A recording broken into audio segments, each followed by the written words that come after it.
All right, gentlemen, in today's video, I'm talking about my Rolex Datejust 41, why I purchased it, and why I think it's a great dress watch.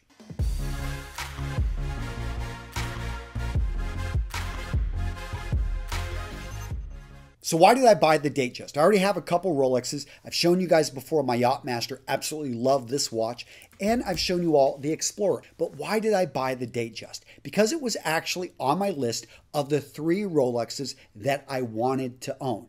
And it's the first Rolex that I remember actually seeing on a gentleman's wrist that I really like that watch, and someday I want to have a Rolex. So for me, when I purchase watches, there's a reason and association with it, especially if I'm spending a lot of money on the watch. For this particular watch right here, this is in remembrance of the first year we sold out Menfluential, formerly StyleCon. Me and Aaron Marino, this last time we sold it out, and it was the best event ever. And for 5 years now, we've been doing this conference, and it's a lot of work. It's not something, I don't know if you guys know, I don't make a whole lot of money, don't really make any money off of this thing. We simply reinvest into it, and it's more about bringing together great people. And I wanted something that was a dressier watch that would remind me of no matter what happens with the conference, maybe we throw it out, maybe we stop doing it. This is going to remind me for 5 years, we worked hard and we eventually sold out that we did it. And we helped a lot of people. And it's going to remind me of the times, of everything about that. So that was for me what this watch epitomizes. Now let's talk about the details of this Datejust, and I'll explain why I was drawn to it. If you want to follow along, you can look at the details on this watch. It's reference number 126334. But the first thing is the blue dial. When I saw this, I absolutely loved it. Blue, one of my favorite colors. I don't have any watches like this in my collection.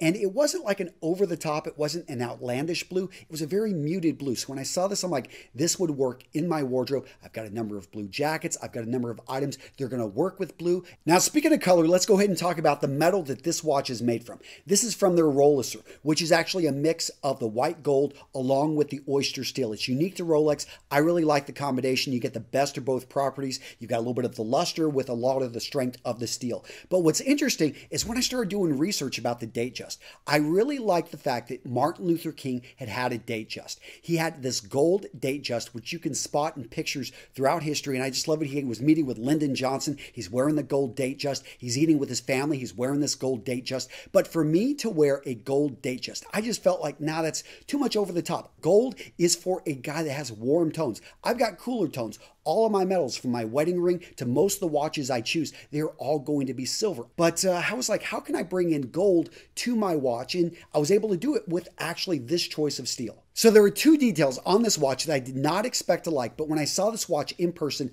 I absolutely loved. Number 1 was the fluted bezel.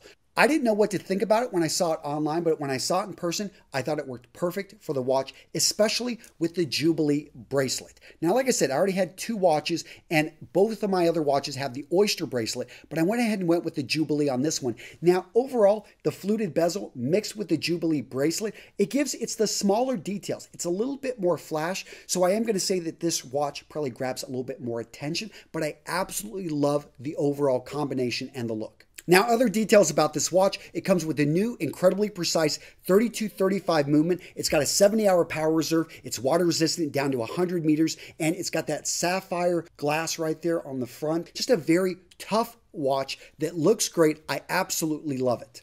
So all of this leads to the question, is this the perfect dress watch? And the answer is no. It's a great dress watch, but it's not the perfect dress watch. You could get a dressier watch by simply going with a leather band and something that doesn't have a date, something that is very simple and elegant. Actually, this is probably the dressiest watch that I own right now. And yes, it's by Original Grain, a company that makes watches much less expensive. And no, this video is not sponsored by them, but this watch right here is going to be technically, by the rules, dressier. Why? It is simpler and it's got the leather band. But practically speaking, I would wear this with a tuxedo because I absolutely love this watch. I love what it stands for. I spent a lot of money on this watch, and it's something I want to get some wear out of, and I want to enjoy wearing it. So what do you think? Agree, disagree? Guys, let me know down in the comments whether or not you agree, disagree. What do you think of my points? What do you think of my choice of watch? I know so many of you guys are like, Antonio, get off of the Rolex bandwagon, go buy something else.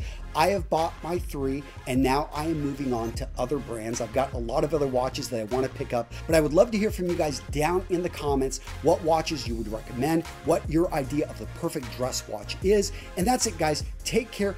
I will see you in the next video.